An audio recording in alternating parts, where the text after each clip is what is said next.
Nunca na história desse país se roubou tanto.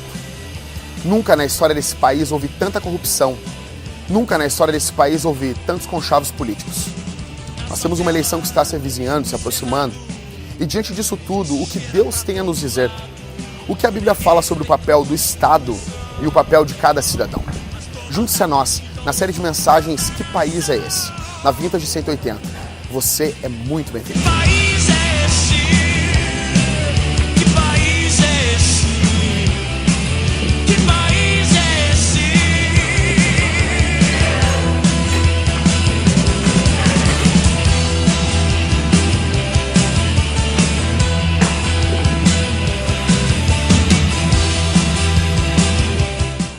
É isso aí.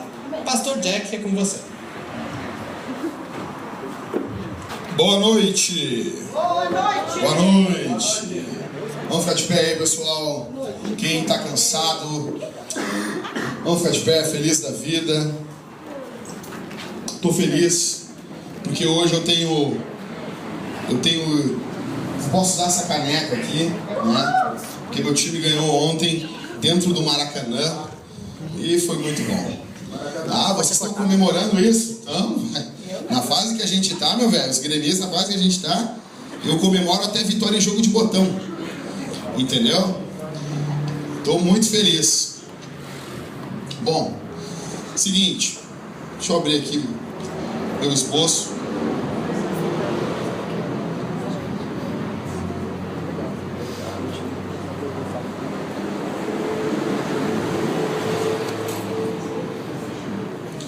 Bom, seguinte, vocês estão vendo aqui, atrás de mim, escrito Atos dos Apóstolos, cheios do Espírito Santo para proclamar Jesus.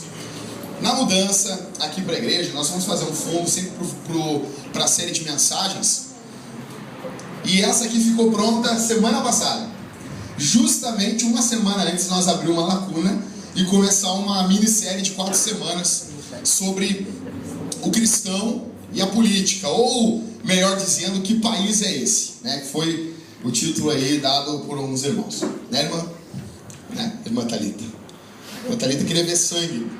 Bota que país é esse? Vamos botar a música do Renatão lá. Ficaram meio loucos. Bom, seguinte. Hoje, pessoal, eu quero falar para vocês sobre 5 visões equivocadas a respeito de cristianismo e governo. Eu quero fazer algumas considerações. Eu quero que vocês, para isso, prestem atenção. Primeiro eu quero falar para vocês da onde eu tirei essa série de mensagens. Atenção aqui. Da onde eu tirei essa série de mensagens? Tá, da onde é que tu tirou esse negócio? O Marcelo tem um tio, que ele é um pregador do Evangelho. Ele foi meu pastor, foi pastor do Marcelo. E uma coisa que esse cara ele impactou a minha vida foi que ele pregava e ele sempre dizia de onde ele tirou a pregação. Um dia, ele pregou uma grande mensagem sobre, se não me engano, foi o livro de Jonas. Eu cheguei para ele e eu disse assim: da onde o senhor tirou essa pregação? Foi muito boa. Aí ele disse: não, eu estava trabalhando no meu serviço e um pregador na madrugada, ele pregou no rádio essa pregação. Aí eu anotei, estudei um pouco mais e vim preguei. E eu gosto desse tipo de gente que não fica fazendo voltinha para dizer de onde tirou algum conteúdo bíblico. Teve um conhecido meu, o cara chegou para ele falou toda a história do Apocalipse, daquela visão pré-milenista, das dispensações, dos demônios caminhando na rua, aquela visão bem Spielberg. E ele sabia de cor e salteado essa visão de Apocalipse. Essa teologia que fatia assim a história. Aí um irmão perguntou para ele assim: cara, da onde tu tirou essa pregação, esses estudos? Sabe o que ele disse? Ele disse assim: eu orei e Deus me revelou. Aí esse irmão um dia está na casa de um outro irmão e ele chega lá e o irmão entrega para ele pilhas e pilhas de livro do Vimalgo, que quem conhece é um cara que propagou esse tipo de teologia. Então eu quero dizer para vocês que essa série de mensagens que eu vou pregar para vocês, ela está baseada primeiramente, no livro do Wayne Grudem, O Cristão e a Política. Segundo, está baseado em uma série de palestras do Jonas Madureira sobre cosmovisão e política. Ele ministrou essas aulas na escola Charles Spurgeon, lá no Nordeste brasileiro, tem no YouTube, eu vou postar para vocês verem, para a gente ir acompanhando juntos, tá? E em terceiro, o meu amigo Everton, que é um cara que me despertou para muitas questões históricas sobre política, e algumas, nas próximas mensagens eu preciso conversar com ele, que eu tenho algo para conversar com ele ainda, meu grande amigo Everton. Everton, se você tiver alguma dúvida política, converse com ele, que ele é um cara que manja muito. Bom, essa é a primeira coisa.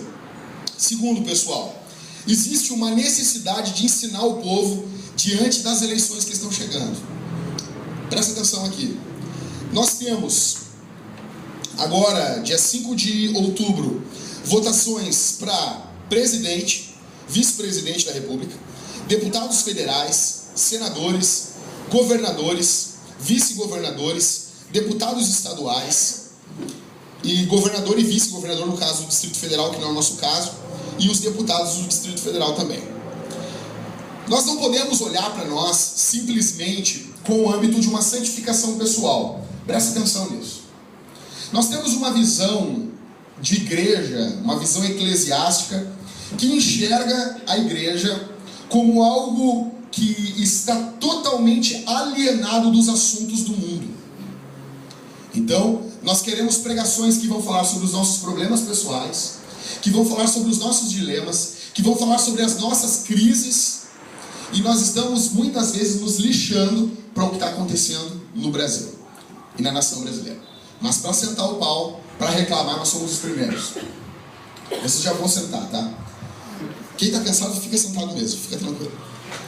Então, eu quero falar para vocês sobre essa questão. Olha para mim aqui. Essa tensão, primeiro, ou eu sou uma igreja que eu só falo em santificação pessoal, ou eu sou uma igreja que eu só falo em ativismo político. E eu quero mudar o mundo pelo viés da política. Eu quero propor para vocês um terceiro esquema aqui essa noite. Nós somos uma igreja que falamos dia após dia, tanto que nós estamos estudando Atos dos Apóstolos. Vocês sabem disso. Mas nós não podemos nos calar diante de coisas que estão para acontecer no Brasil. Então nós precisamos não só falar de santificação pessoal, não ir para um outro extremo e ficar somente falando sobre ativismo social, mas um terceiro ponto, o que a Bíblia diz do que está acontecendo no nosso país. O que as Escrituras dizem, o que Deus tem a nos dizer sobre o que está acontecendo no nosso país. Há um perigo em sermos uma igreja somente que fala em santificação pessoal, ou sermos uma igreja que somente fala em ativismo político. Há um perigo. Outra coisa que eu quero lembrar vocês: todos temos pressupostos. Todos que vocês entraram aqui, vocês têm uma ideia de mundo, vocês têm uma cosmovisão, uma visão de mundo. Todos nós temos uma ideia pronta. Alguns, como eu, acham que é errado colocar pano de chão dentro da rua, deixar na rua. A minha esposa veio de uma criação que na família dela as pessoas deixam o pano de chão na rua. Ela vem de um contexto e eu venho de outro. O meu não quer dizer que é certo e nem o dela. Mas em alguns momentos, uma cosmovisão está certa, uma visão de mundo está certa e outra visão de mundo está errada. Prestem atenção. Todos nós temos pressupostos. Todos que estão aqui têm uma visão de mundo, um pressuposto, uma ideia familiar. Todos vocês. O que a Bíblia fala sobre o papel do Estado e do cidadão? As igrejas devem exercer alguma influência política? Pastores devem pregar sobre temas políticos? Existe somente um posicionamento cristão em relação a questões políticas? A Bíblia traz algum ensinamento a respeito de como as pessoas devem votar? E último, hoje é dia da independência do Brasil. Então hoje é um dia fantástico para cantar o que nós cantamos. Nós cantamos: ouve o nosso clamor, sara essa nação, enquanto juntos te adoramos. Hoje é o dia propício para cantar Jesus, nome sobre todo nome. Nome sobre todo nome. Hoje é o dia propício para nós cantarmos Jesus, Rei da criação, exaltado, tu és sobre toda a criação. Então eu peço que vocês todos se sentem felizes, sorridentes, alegres, tá bom? Então, feitas essas ressalvas,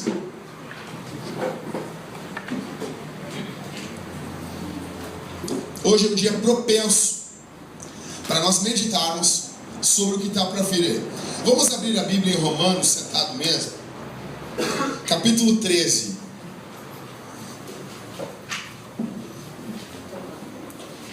Romanos, capítulo 13. Eu vou ler, tá, pessoal? Fica com a Bíblia aberta aí em Romanos. Romanos, capítulo 13. Eu vou ler do versículo 1 até o versículo 6. Vamos ler? Romanos é depois de Atos e é antes de 1 Coríntios.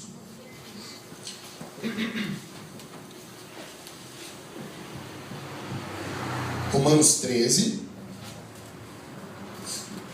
o versículo 1 até o versículo 6.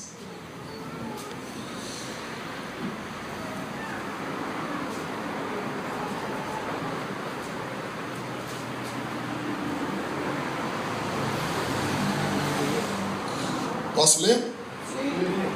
Então vamos lá. Todo homem esteja sujeito às autoridades superiores, porque não há autoridade que não proceda de Deus, e as autoridades que existem foram por Ele instituídas. 2.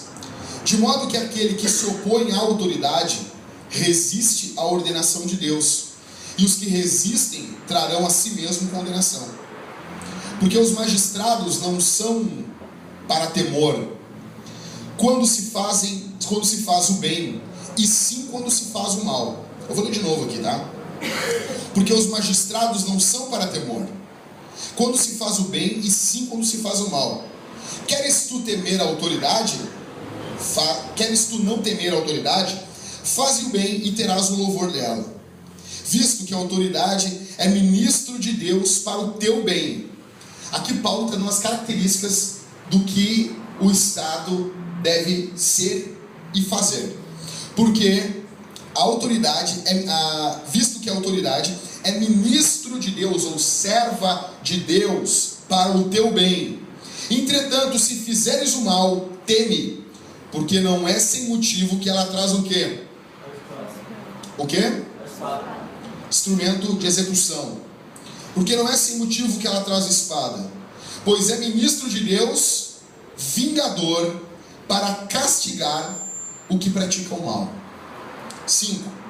É necessário que lhes estejais sujeitos, não somente por causa do temor da punição, mas também por dever de consciência. 6.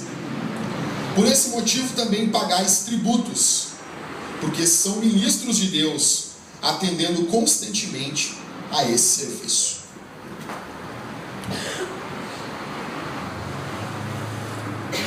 Bom, quero dizer para vocês uma coisa, que eu não tenho pretensão, jamais vocês me verão eu me candidatando a um cargo político, nunca. O Senhor Deus, pela misericórdia dele, me chamou para ser pastor de gente. Então, o que eu vou falar aqui é a respeito do que a Escritura fala a respeito de 5 visões equivocadas a respeito de cristianismo e governo. Então eu quero que vocês abram o coração de vocês, fiquem atentos ao que a Bíblia diz sobre isso. Vamos lá. Primeira visão, eu tenho o poder, eu tenho esse negócio aqui. Vamos lá. Para cima, Christopher. Para baixo? Não funcionou. Não funcionou, cara.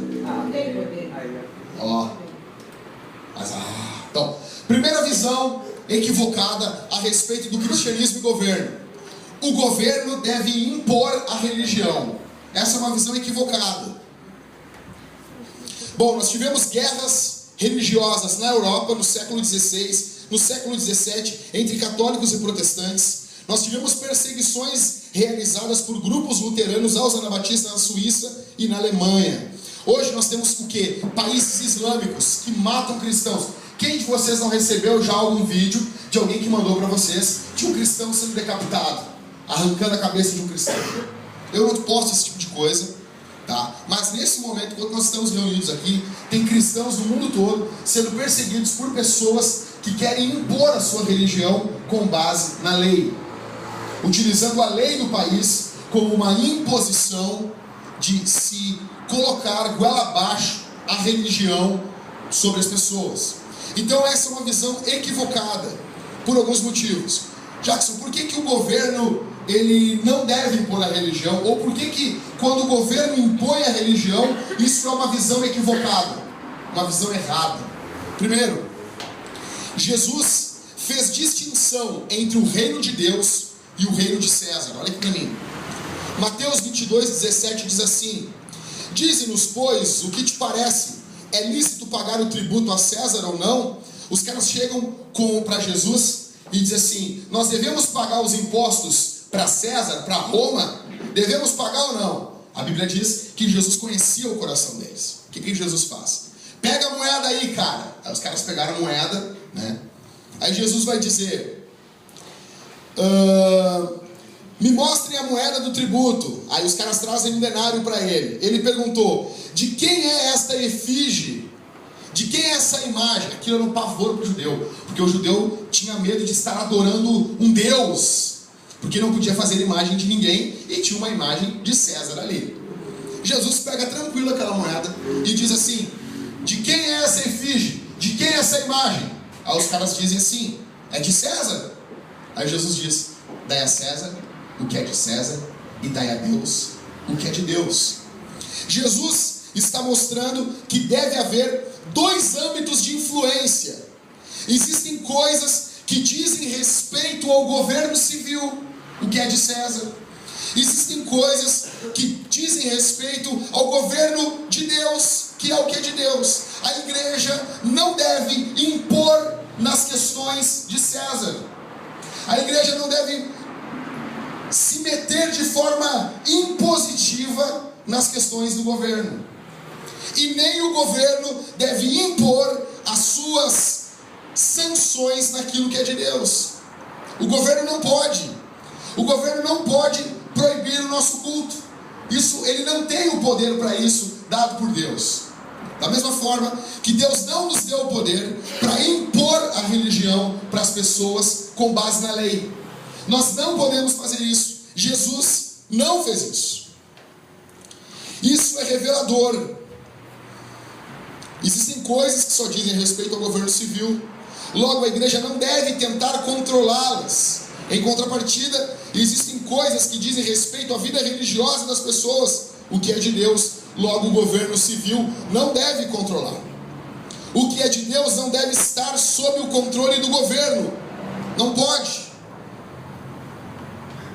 Isso é revelador. E isso é uma das coisas que me faz não crer no teonomismo.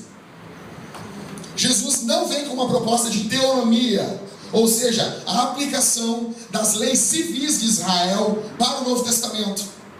Jesus não era um teonomista. Continuando, e mais para frente eu vou bater um pouco mais em cima disso. Segundo motivo, por que o governo não deve impor a religião? Jesus não tentou obrigar as pessoas a crer nele. Olha para mim. Jesus nunca obrigou ninguém a crer nele. Lucas 9, 52 ao 56. Dobra a tua atenção. E enviou mensageiros que o antecedessem. Indo eles, entraram numa aldeia dos samaritanos para lhe preparar pousada. Mas não o receberam, porque o aspecto dele era de quem decisivamente ia para Jerusalém. Vendo isso, os discípulos, Tiago e João, perguntaram: Senhor, queres que mandemos descer fogo do céu para os consumir? Jesus, porém, voltando-se, os repreendeu e disse: Vós não sabeis de que espírito sois, pois o Filho do Homem não veio para destruir as almas dos homens, mas para salvá-las. E seguiram para outra aldeia. A Bíblia diz que Jesus está chegando ali, ele está indo para Jerusalém, ele tem roupa de judeu, ele tem pinta de judeu, e ele entra em Samaria. Os caras não querem preparar uma pousada para ele, porque os samaritanos não se davam com os judeus. Aí Tiago, aquele que na pregação da semana passada morreu no capítulo 12, aqui ele era meio louco ainda, ele era meio talibã. E ele era meio kamikaze. E junto com João, o discípulo do amor, né? Um cara amoroso. Os dois chegam para Jesus e dizem assim: Jesus, quer que a gente ore para descer fogo do céu porque eles não te receberam? A gente faz uma oração aqui rápida aqui e cai fogo do céu e vai arrebentar com esses caras porque esses caras não te receberam. Aí Jesus diz o quê? Vocês não sabem de que espírito vocês são. Jesus repreende eles e Jesus deixa daquilo como está e vai para outra aldeia.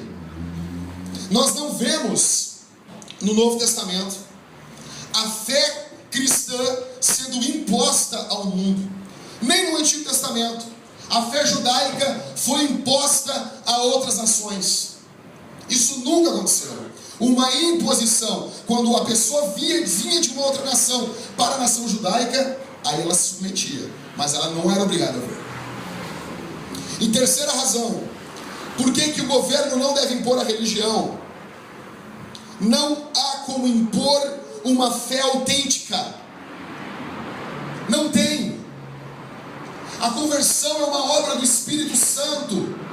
Nós não podemos impor, em hipótese alguma, uma religião oficial no Brasil. Isso é totalmente anticristão, impor o cristianismo no Brasil. Nós impormos que agora todos são cristãos. Todas as vezes que isso acontece, traz alguns benefícios para a igreja? Lógico. Quando a igreja está sendo perseguida, chega um cara e institui isso aí, se eu estou vivendo naquele país, eu vou ficar feliz da vida. Porém, isso biblicamente, no mais profundo que a Bíblia revela, isso não é certo. A salvação é uma obra do Espírito Santo e ela não tem como ser imposta. Por que o governo não deve impor a religião? Jesus disse que o reino dele não é desse mundo. Ele está com Pilatos. E Pilatos diz assim: olha, eu tenho o poder para te tirar dessa situação. Pilatos vai dizer para ele: a tua própria gente e os sacerdotes te entregaram a mim. O teu próprio povo te entregou a mim. Aí Jesus diz: não, cara, não é meu povo. O meu reino não é desse mundo. Lendo os evangelhos, Jesus chega a dizer para os fariseus: o meu reino é um reino que é plantado dentro do homem. O reino de Deus é plantado dentro do homem. Jesus não permitiu que os seus discípulos lutassem contra Roma com algum poder militar. Quando Pedro vai e arranca a orelha do soldado, o que Jesus fala para ele? Guarda a espada, mostrando que não é pecado ter arma, não é pecado ter espada, logo dentro da lei. Jesus não disse: bota fora a espada. Jesus disse: guarda a espada. E Jesus vai lá e cola a orelha com o super bonder celestial lá na cabeça de Malco. Eu já falei para vocês que Pedro não estava ali naquele momento querendo arrancar a orelha, né? Era um breu. E tu acha que ele marcou a orelha do Malco ali? Não. Ele ia rachar a cabeça, o grande apóstolo Pedro. Coisa linda. Eu fico tão feliz quando eu vejo essa narrativa, porque eu vejo que Jesus gosta de homens de verdade. Aí, eu vejo que não, que tem solução para minha ira às vezes. Mas Pedro ia rachar a cabeça do cara. Aí o cara desvia e arranca a orelha, né? O reino de Deus é estabelecido pelo poder do Evangelho. E isso se dá no coração das pessoas. Isso não significa que o reino de Deus não exerce influência sobre o mundo. Mas isso é feito com a mudança do coração das pessoas. E não por meio de um poder militar para se forçar uma religião. Note bem que eu não estou falando contra o exército. Note bem que eu não estou falando contra o poder militar. Eu estou falando que é errado utilizar o poder militar para se impor uma religião. Por que é errado nós impormos uma religião? Porque as implicações práticas de rejeitar, as implicações práticas disso são catastróficas. Se nós queremos de fato, todos que estão aqui, dá um cutucão no Broglie, faz favor aí. E se tu dormir aqui, eu vou catar um tapa no teu ouvido. Olha aqui. Não, tem que estar animado, velho. Tem que estar animado. Se tomar café aí. Então, se nós queremos, vocês querem influenciar o Brasil com o cristianismo, com o evangelho? Todos querem, cara. A primeira coisa é que quem quer influenciar o Brasil com o evangelho precisa lutar é pela liberdade religiosa. Garantir a liberdade das pessoas servirem em qualquer religião dentro da nossa nação. A liberdade religiosa deve ser defendida pelos cristãos. E os cristãos que querem influenciar o governo devem ser os primeiros a defender essa liberdade para todos. Existem locais no mundo onde existe uma igreja oficial. Reino Unido tem a igreja anglicana, Noruega e Suécia a igreja luterana, Espanha a igreja católica. Nesses países, o dinheiro do governo vai para essas igrejas. O governo envia dinheiro para essas igrejas. Isso tem um lado positivo? Tem. Mas isso, na sua grande maioria, é negativo. Esse apoio enfraquece a igreja, ao contrário de fortalecê-la. Muitos desses recursos vêm para as igrejas, são frutos de doações do governo e não do recolhimento dos cristãos. Jackson, tudo bem. E quanto aos benefícios que a igreja ganha do Estado? Por exemplo, isenção fiscal. Nós não pagamos impostos pelas ofertas e pelos dízimos. Não pagamos. É diferente de receber valores do governo. É diferente de se eleger uma religião para receber esses favores. Os governos não recolhem certos impostos das igrejas e das religiões, pois eles entendem que as religiões promovem o bem-estar geral da nação, na sua grande maioria. Então isso não tem problema. A influência espiritual por trás da visão de se impor a religião. O que está por trás? Olhem para mim. O que é que está por trás disso? O governo tentando impor uma religião. Que força que está por trás disso? Ao impor a crença religiosa, cria-se uma tendência de destruir a fé cristã. Escute aqui. Se um dia se instaurar uma teonomia no Brasil, nós estamos destruindo a fé cristã no Brasil. Por algumas questões. O ingresso de pseudos cristãos nominais no seio da igreja. E eu também quero deixar claro que eu não estou falando de todos os ramos da teonomia. Tá? Mas, na sua visão mais roots, traria problemas. Primeiro, pelo ingresso de cristãos nominais. Nós já temos no nosso meio falsos cristãos demais. Nós já temos no Brasil hoje falsos pastores, falsos pregadores. Nós não precisamos de mais isso. Nós não precisamos do governo impondo a fé cristã ao Brasil. Em segundo, a igreja é governada muitas vezes, então, por não cristãos.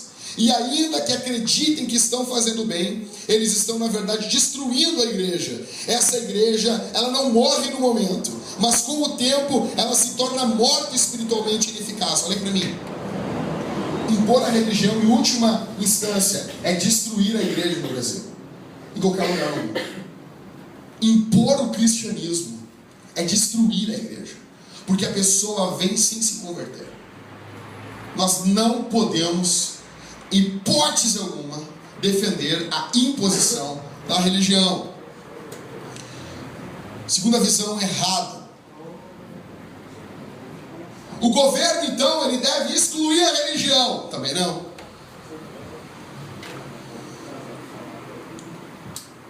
Também não. Esse é o outro extremo.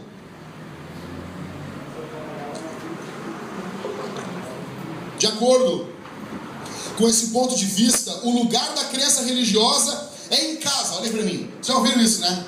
O outro extremo. Tu quer ser crente, cara? Seja na tua casa e no templo. Tem dois lugares para ser crente. Na tua casa e no templo. Não vem falar do evangelho na rua. Não vem falar de Jesus no colégio. Não vem tocar no nome de Jesus dentro do serviço. Não faz isso. Nós não queremos. Local de se falar em convicções religiosas é em casa e dentro de um templo. Vou dar alguns exemplos. Proibições de se fazer oração no início de uma assembleia pública municipal em uma sessão legislativa. As pessoas lutam contra. Não, é governo, é laico. Não pode falar sobre o evangelho. Não pode, em hipótese alguma, citar o nome de Deus. Isso é errado. Exigir para se retirar as cruzes dos estabelecimentos públicos. Eu quero ver esses caras derrubar daqui a pouco o Cristo Redentor no Rio de Janeiro. O ódio pelos símbolos cristãos é tão grande que agora os caras tiraram as cruzes dos tribunais. Isso é uma visão distorcida de governo. Por quê? Porque faz parte da nossa história. Não tem como reescrever a história. Nós fomos catequizados por cristãos, por católicos. Lá no século XVI também Calvino mandou protestantes, evangélicos aqui no Brasil. Nós somos um país de berço cristão. Não tem como apagar a história. Com isso nós não estamos impondo uma religião. Proibições de ensino criacionista na escola. Isso é errado. Por quê? Porque eles ensinam religião ateísta. Eles ensinam religião marxista. Porque é uma religião. Mas contra o cristianismo há uma luta tremenda.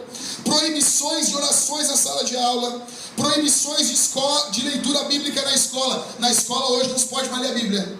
Mas no presídio pode. Para recuperar, está liberado, né? Por que não tratar a criança com a escritura desde pequeno? Isso não é impor uma religião. Se você defende que deve-se haver leitura bíblica na escola, você não está impondo religião. Se o menininho lá que for judeu quiser ler a Torá, ele que leia. Se alguém que é devoto do Tiririca, que leia os livros do Tiririca. Nós defendemos essa liberdade. Se alguém é ateu e quer abrir um livro todo vazio, sem escrito nada, porque ele não crê em Deus, ele faça isso. Proibições de mencionar o nome de Deus em uma formatura. Não pode. Não pode citar o nome de Deus. Isso é errado. A Suprema Corte Americana, dobre a tua atenção aqui. Em 1996, a Suprema Corte Americana anulou o voto de um plebiscito. O que é o plebiscito? Os caras reúnem a galera para decidir o que a população quer. Lá no estado do Colorado, tem que ser no Colorado, mas lá no estado do Colorado, tem que ser. Lá no Colorado, nos Estados Unidos, os caras se reuniram e fizeram uma votação. Pode ter casamento entre pessoas do mesmo sexo? 52% das pessoas votaram e disseram que não. 30 e poucos por cento disseram que sim, e algumas porcentagens anulou o voto. Ou seja, quase o dobro das pessoas disseram que não. Sabe o que a Suprema Corte Americana fez em 96? Ela anulou a votação, dizendo o motivo disso é um motivo religioso. Vocês estão querendo impor sobre as suas... Imagina, quer dizer então que já era uma votação de carta marcada. Quer dizer então que cristão não pode ter convicção. Quer dizer que então eu e você temos que ter uma convicção menor do que a dos outros. Quer dizer então que o nosso pressuposto do mundo, a nossa cosmovisão não vale. Quer dizer que então que você e que eu somos um nível inferior de cidadão. É isso. E isso aconteceu em 96 nos Estados Unidos. E a coisa vem podre lá da Europa, estraga de vez nos Estados Unidos e depois o brasileiro consome. Isso está acontecendo hoje no nosso Brasil. Segundo eles, se votasse contra o casamento homossexual, o casamento gay, isso seria impor uma religião. Isso não está errado, cara. Por que isso está errado?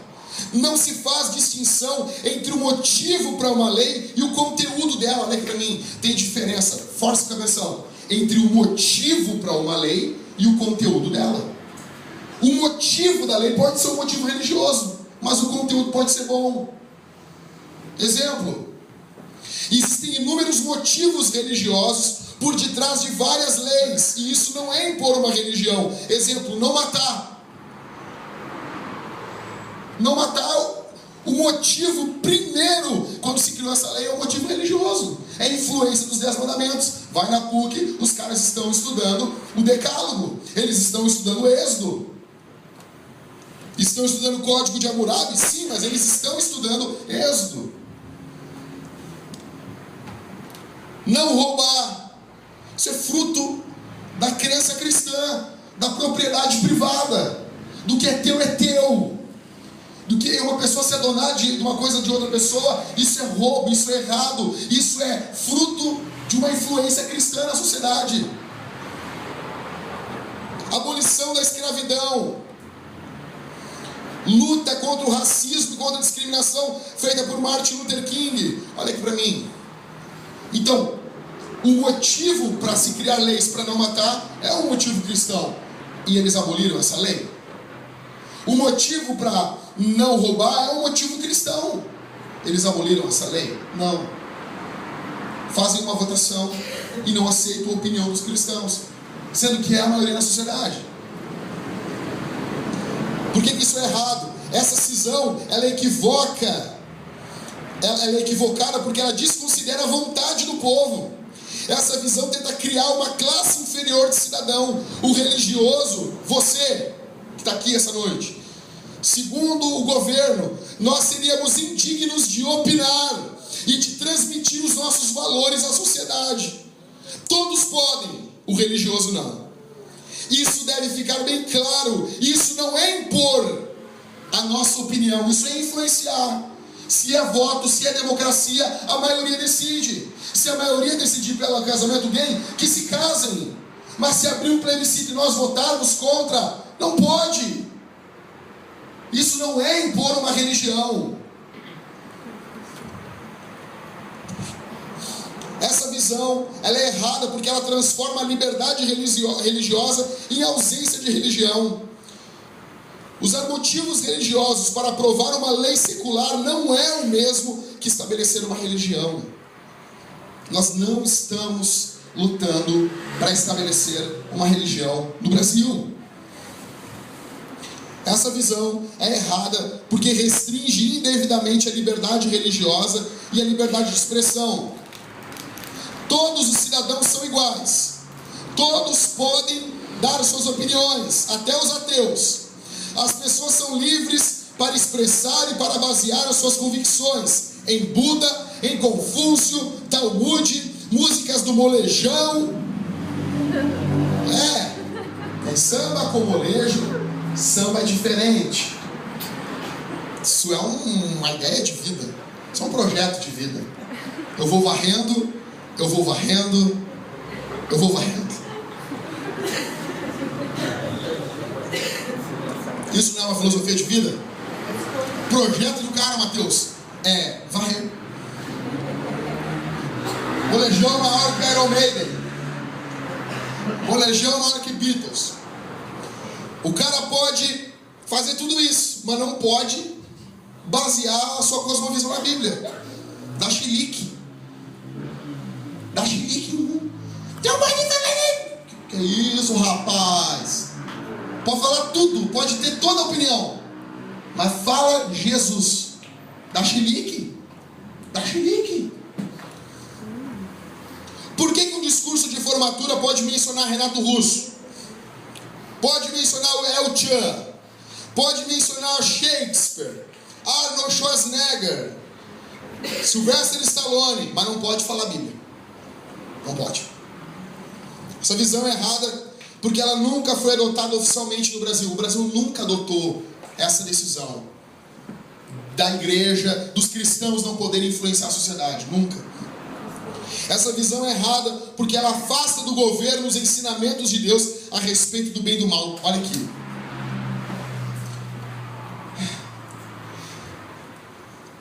Nós fazemos parte de um povo que foi influenciado grandemente pela igreja. A igreja cometeu erros, a igreja cometeu equívocos e ninguém nega isso.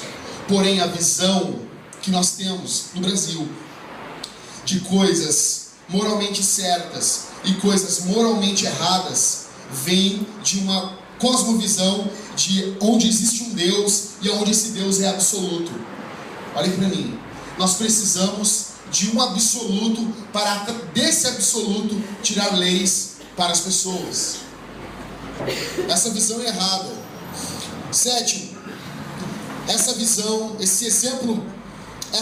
é errada porque a Bíblia vai falar de muitos casos onde o povo de Deus aconselhou o governo da época. Daniel ao rei Nabucodonosor. Vou ler para vocês um versículo. Daniel falando para o rei, lá na Babilônia: portanto, ó rei, aceita o meu conselho e põe termo pela justiça em teus pecados e em tuas iniquidades, usando de misericórdia para com os pobres, e talvez se prolongue a tua tranquilidade. João Batista para Herodes, mas Herodes o tetrarca, sendo repreendido por ele, por causa da Herodias, mulher de seu irmão, e por todas as maldades que o mesmo Herodes havia feito. Nós vemos aqui na Bíblia cristãos influenciando o governo. E último, qual é a base espiritual para excluir a religião do governo? Volto a dizer, nós não queremos impor. Impor é errado. Agora, nos tirar o direito de influenciar é outro extremo.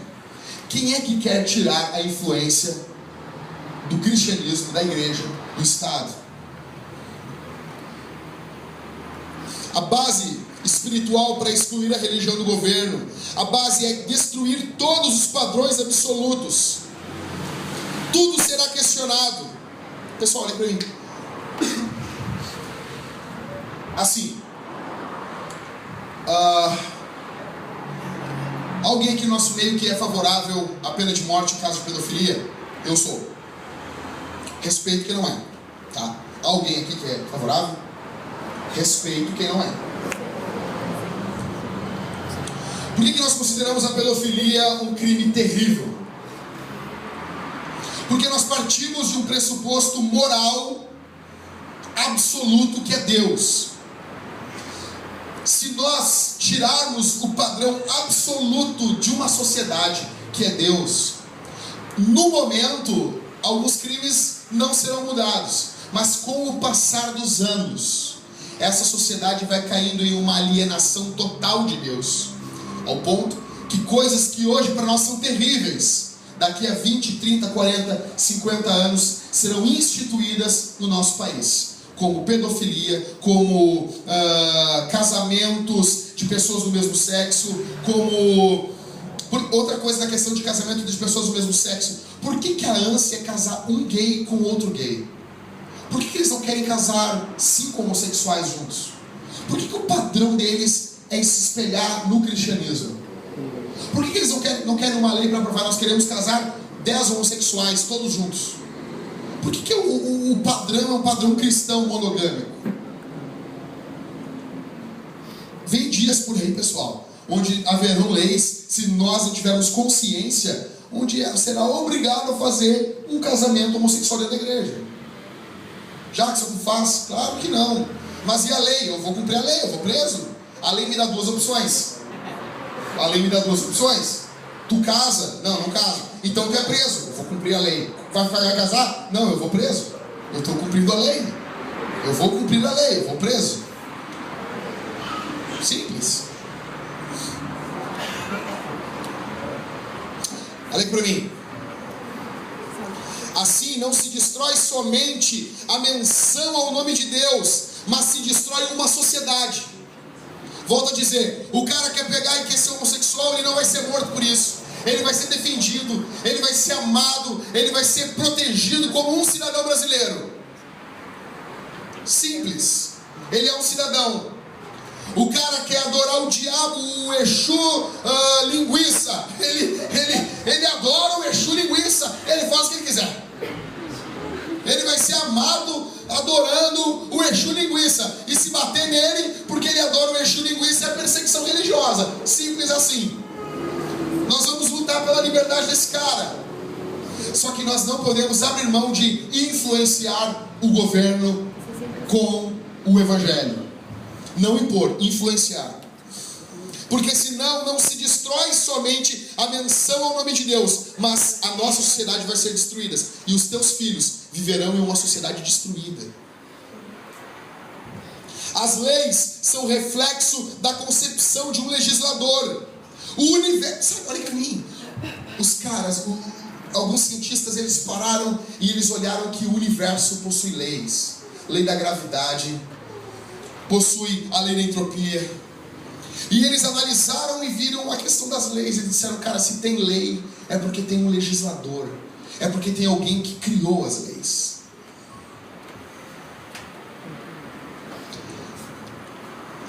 Terceira visão equivocada a respeito do cristianismo e governo.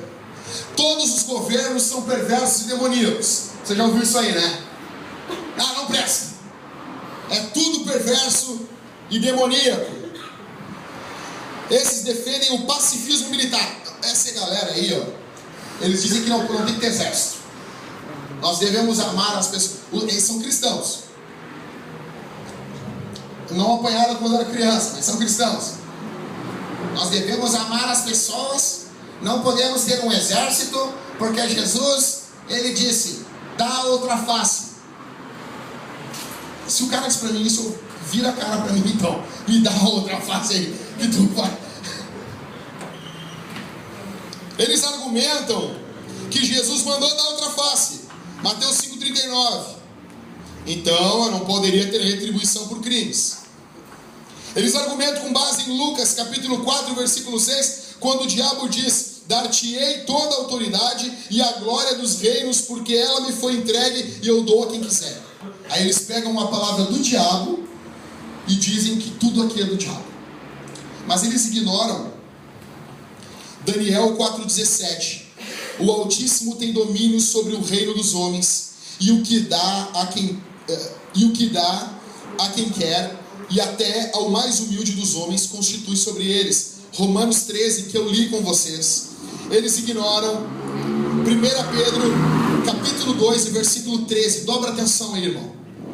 Sujeitai-vos a toda instituição humana por causa do Senhor, quer seja rei como soberano, quer as autoridades como enviadas por ele, tanto para o castigo dos malfeitores, como para o louvor dos que praticam o bem. Pedro está dizendo, olha aqui, Pedro está dizendo, nós devemos nos sujeitar às autoridades. E Pedro aqui está dando a característica de uma autoridade boa. Ela castiga quem faz o mal e ela traz louvor a quem faz o bem. Tá, mas Jackson, aonde tu leu na Bíblia que Jesus manda a gente usar a força? Essa é uma visão de quem não aceita toda a Bíblia como palavra de Deus.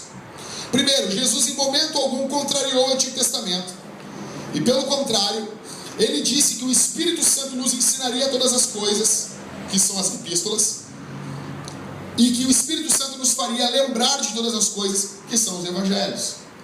Jesus baseou o ensino dele todo no Antigo Testamento. E a Bíblia nos manda, vou dar um exemplo para você simples, amarmos a nossa esposa ao ponto de entregarmos a nossa vida para ela.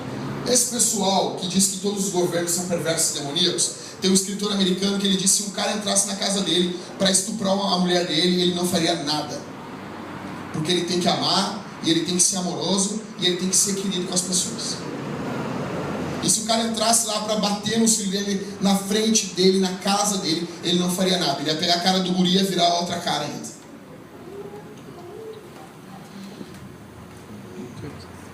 Deus instituiu tanto o evangelismo quanto o poder do governo para refrear o mal. Olha aqui, tem duas instituições de Deus para parar o mal no mundo.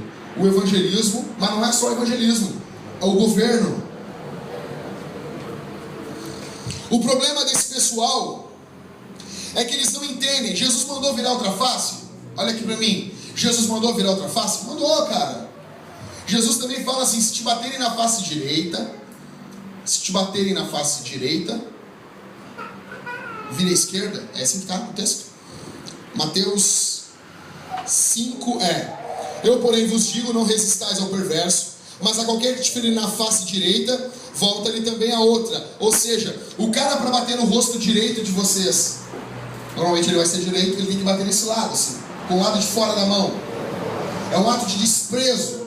Jesus está dizendo, se os caras desprezarem vocês, virem o rosto. Mas por que ninguém cumpre esse outro resto do texto aqui?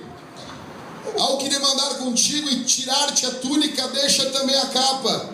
Se alguém te obrigar a andar 1 milha, vai com ele 2. Dá a quem te pede e não voltes as costas ao que deseja, ao que te empreste. Me dá o teu carro. Me dá o teu carro, brother. Se eu interpretar isso aqui literalmente, eu tenho que arrancar um braço daqui a pouco.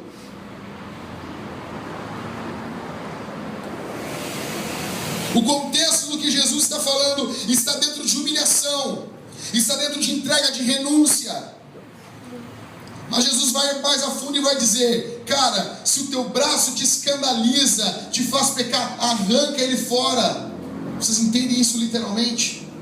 Eu entendo. E quando Jesus disse: eu sou a porta, a gente entende isso literalmente?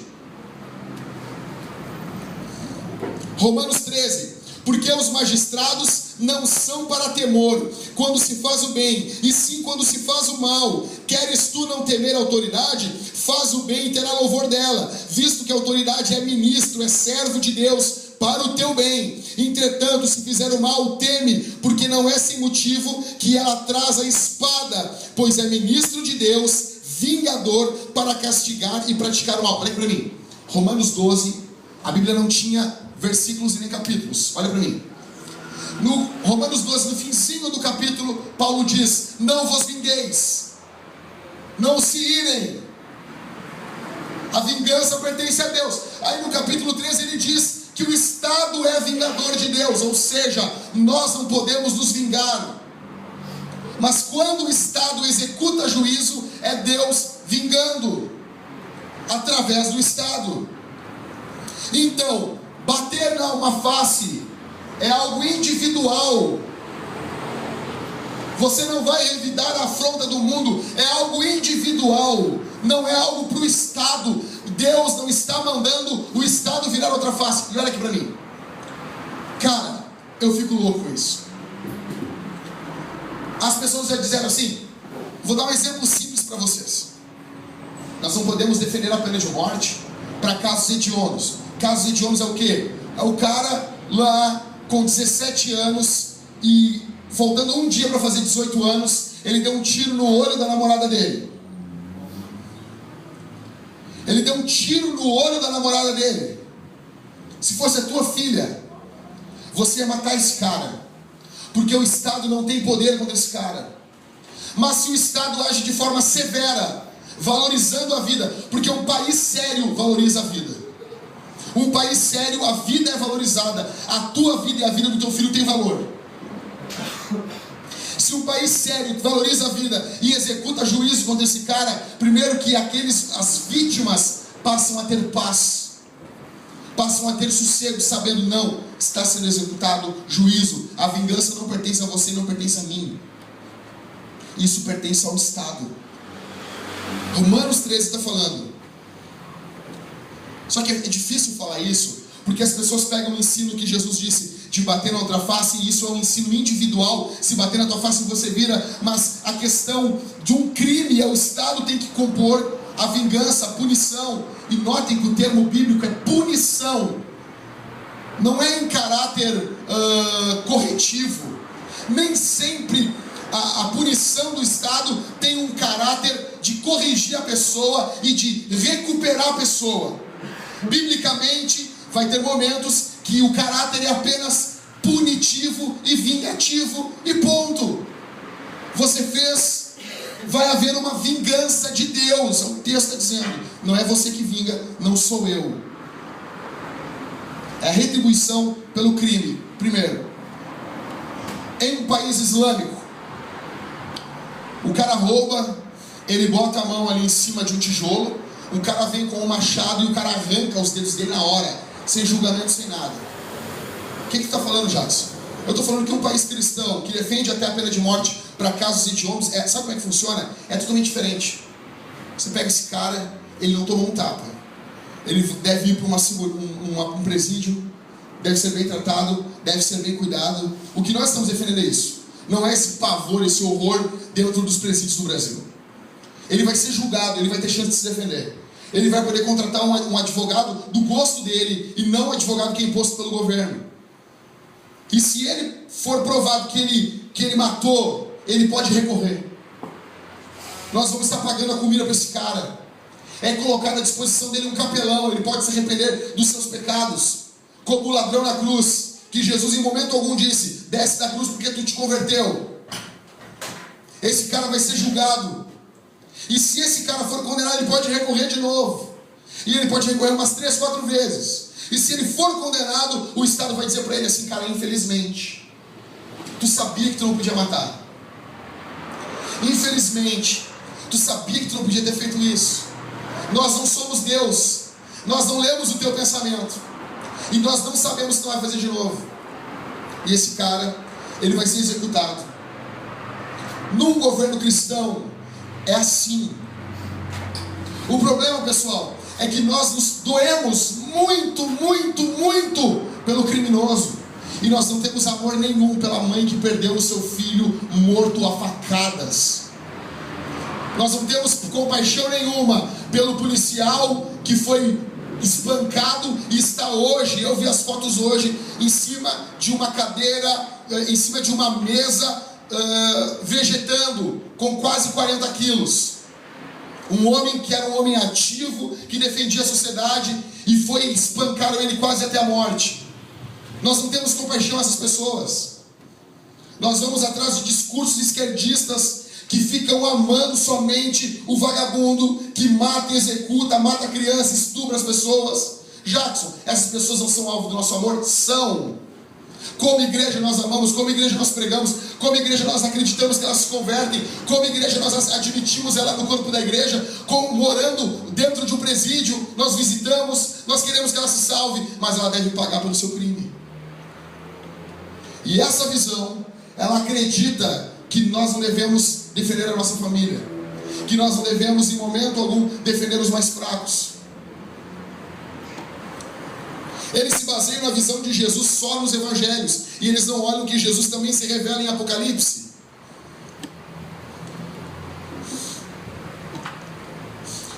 Por que essa visão é errada? Essa visão é errada porque ela é muito pacifista. E a minha pergunta para vocês é a seguinte: se nós tivéssemos uma visão sem exércitos no mundo, não vamos ter exércitos. Hitler estaria com o governo até hoje, ou teria passado o filho dele. Nós teríamos escravos até hoje. Quando houve a luta pelos escravos nos Estados Unidos, 2/3 daqueles que lutavam contra os caras que escravizavam os negros eram pastores de igreja. O primeiro mártir na luta contra a escravidão foi um pastor de igreja. Martin Luther King deu a vida lutando para a libertação da segregação racial nos Estados Unidos. Influência cristã.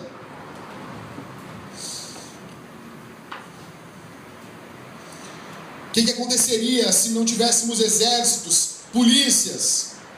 Mais documentos seriam assinados, como o que Hitler assinou em Munique em 1938.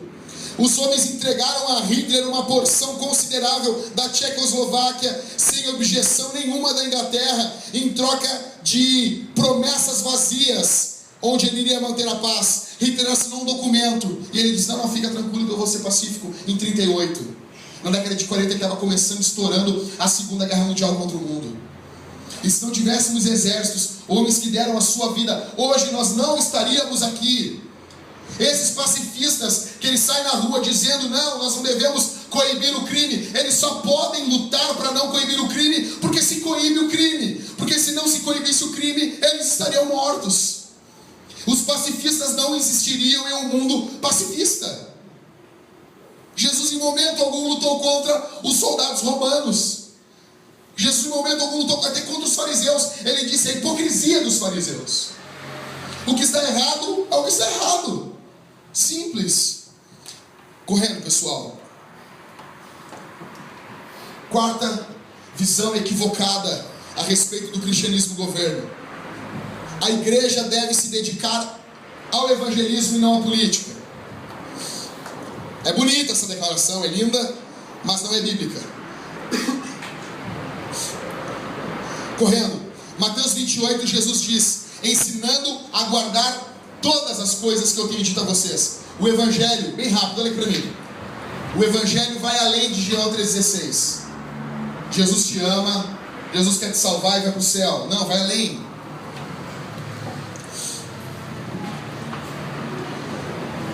O ativismo político, Jackson, ele traz algum benefício? Traz. Se está na escritura, traz. Jesus não andou somente pregando. Jesus também curou pessoas. Jesus também alimentou pessoas, mostrando que a igreja como indivíduo, nós não vamos somente pregar o Evangelho. Algumas pessoas serão guardas, outros serão esportistas, outros serão designers, outros trabalharão com o computador, outros trabalharão no lixo, outros serão homens de negócios, outros serão pastores, e assim nós somos um corpo, e assim nós vamos executando todos como um corpo. A política em si, ela não é demoníaca, nós não devemos nos abster da política.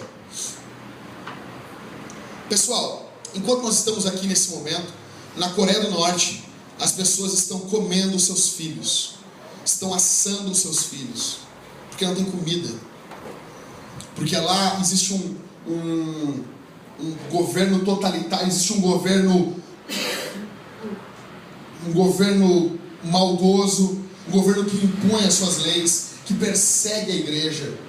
Coreia do Norte não envia nenhum missionário. Cuba, nesse momento, não envia nenhum missionário. Existe uma perseguição religiosa em Cuba. Por quê? E nós pensamos muitas vezes, não, a igreja não tem que se envolver com a política, só com o evangelismo. Nós vamos triunfar com o evangelismo. Eu acredito que a igreja triunfa. Eu acredito. Mas é muito mais difícil você ser cristão numa Coreia do Norte. É muito mais difícil você ser cristão na Venezuela.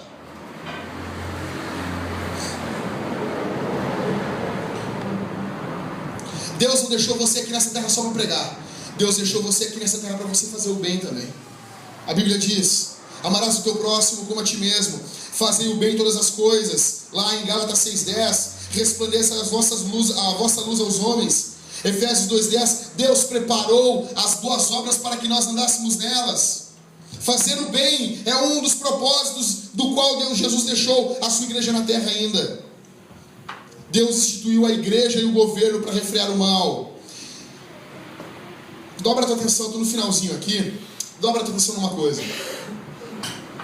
Vou falar para vocês. Eu li para a Thalita isso ontem. E ela deitada na cama, ela dizia: que raiva, que vontade de socar essas pessoas. As pessoas sabem a história do mundo. As pessoas vivem falando mal da igreja, vivem destruindo a imagem da igreja. As pessoas não sabem o que estão falando. Escute isso aqui. Cristãos têm exercido influência positiva sobre os governos na história. Olha as influências. Lei contra o infanticídio e o abandono de crianças no Império Romano, 374 depois de Cristo. Eles pegavam, as mulheres pariam as crianças, eles não gostavam, achavam feio, tinha defeito, jogava num valão. Os cristãos iam lá, pegavam aquela criancinha e cuidavam. Sabia que não tinha uma criança no Império Romano, quando a igreja fez parte do Império Romano, uma criança abandonada? Alguns documentos dizem: eles cuidam dos filhos deles e dos nossos. Isso é igreja. E com essa influência se instaurou uma lei no Império Romano que era proibido matar as crianças, porque até então era livre. Influência de cristão. Os cristãos conseguiram acabar com a luta dos gladiadores em 404 depois de Cristo. Continuavam lutando, mas já não morriam lutando. Influência dos cristãos. Eles marcavam o rosto com o ferro dos criminosos. Quem acabou com isso? Cristãos, em 315 depois de Cristo.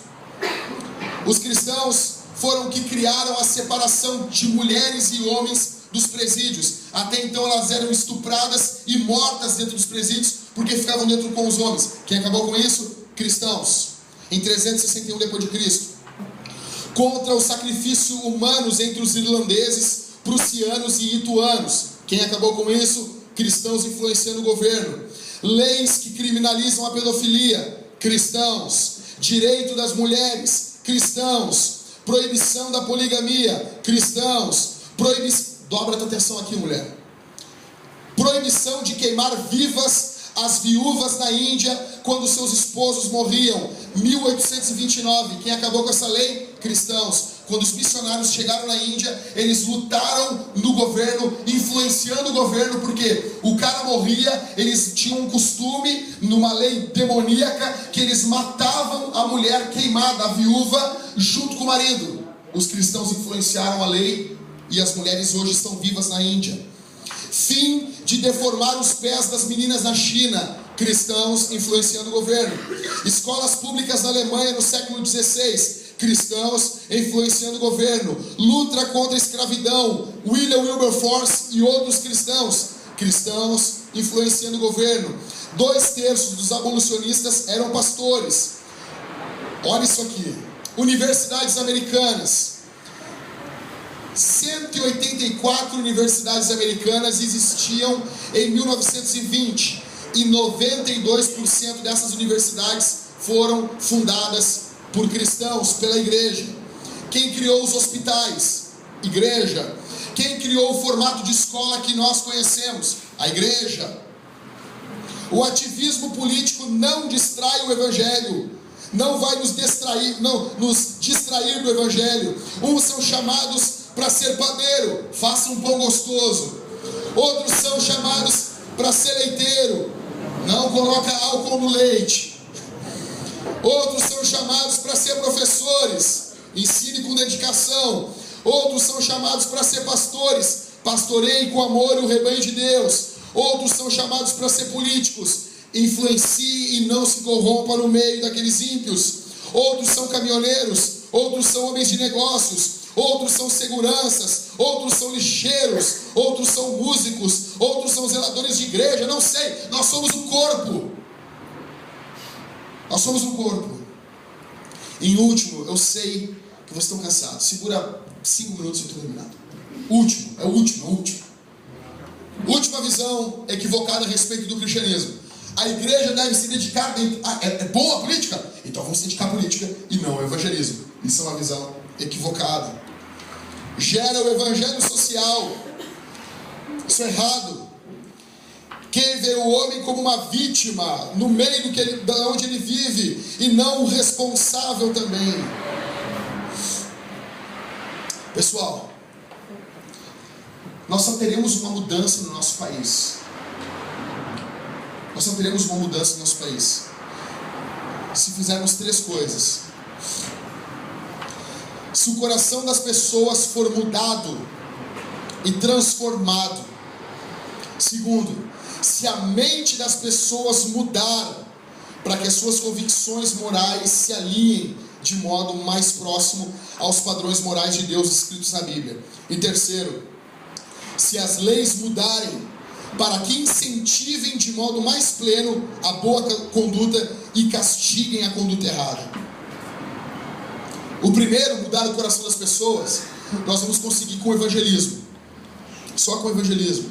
Só com a pregação do evangelho. O segundo, mudar a mente das pessoas, é com conversa, é com debate, é com conhecimento de causa. Em terceiro, mudando as leis do nosso país, somente com o envolvimento de cristãos com a política. Jackson, tu está dizendo que eu tenho que me candidatar? Não. Envolvimento não é se candidatar, mas é estudar, é saber em quem votar, é ensinar isso, é conversar, é cobrar resultados. Precisamos de uma influência expressiva sobre o governo, e isso não vem por imposição, a primeira visão errada. Isso não vem pelo silêncio, a segunda visão errada. Isso não vem por se retirar do processo, a terceira e a quarta visão. E isso não vem por imaginar que o governo pode salvar, porque o governo não pode salvar ninguém. Termino perguntando para vocês: que país vocês querem deixar para os filhos de vocês? Que país? Daí, país tu quer deixar para o teu filho? Que país, Michael, tu quer deixar para tua filha? Que país, Romulo, tu quer deixar para o Samuel? Que país nós queremos deixar para os nossos filhos? Hoje é dia da independência do Brasil. Eu queria muito nesse momento que nós ficássemos de pé e orássemos pelo Brasil. Todos.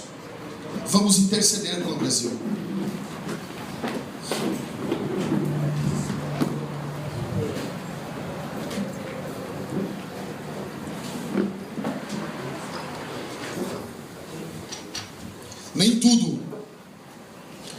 Nem tudo é santificação pessoal. Nem tudo no Evangelho é sobre os teus problemas. Eu convido vocês nesse momento a esquecer um pouquinho do feijão que tu não fez para amanhã para levar na tua vianda. Esquecer um pouquinho que tu não tem o dinheiro amanhã para pagar a prestação que tu fez em 5 vezes uma roupa na Renner. Quero que vocês pensem um pouquinho, saiam um pouquinho da visão micro e vamos para a visão macro, a visão grande da coisa. Nós estamos vivendo um período crítico na nossa nação. Nós estamos vivendo um período decisivo na nossa nação. Se a igreja não se posicionar, Deus nos guarde disso, nós podemos em breve ou deixar para nossos filhos uma nação como Venezuela e como Cuba, porque aquele regime demoníaco dessas ações não começou de uma hora para outra. Isso foi plantado aos poucos na cabeça das pessoas, e garanto que vocês que estão aqui, vocês se sentem acuados de opinar no mundo, e o mundo coloca e soca e impõe sobre vocês que vocês não podem influenciar com os padrões que vocês creem. Isso é mentira. Nós não vamos impor nada, nós vamos influenciar com o poder do Evangelho e influenciar em todas as áreas da sociedade. É isso que eu quero convidar vocês. Vamos orar nesse momento? Vamos fazer uma coisa que a gente nunca fez aqui, mas vamos fazer todo mundo. Vamos dar as mãos? Vamos orar de mãos dadas? Vamos fechar o corredor aí? Isso. Vamos dar as mãos? Por favor, eu peço que você não ore nada por você nesse momento. Ah, mas o meu filho tem unha encravada. Ora depois. Vamos orar pelo Brasil. Vamos orar pela nossa nação. Depois a banda vai cantar, nós vamos cantar mais uma vez. Vamos participar da Santa Ceia. Deus tem a nos dizer sobre todas as áreas da vida. Sobre a área política, sobre a área amorosa, sobre a nossa vida profissional. O Evangelho tem resposta para tudo. E se nós queremos ser uma igreja bíblica, nós temos que ensinar o povo. É o momento de parar um pouco. É o momento de parar um pouco os gritos. De parar um pouco e meditarmos e raciocinarmos um pouco. Vamos orar?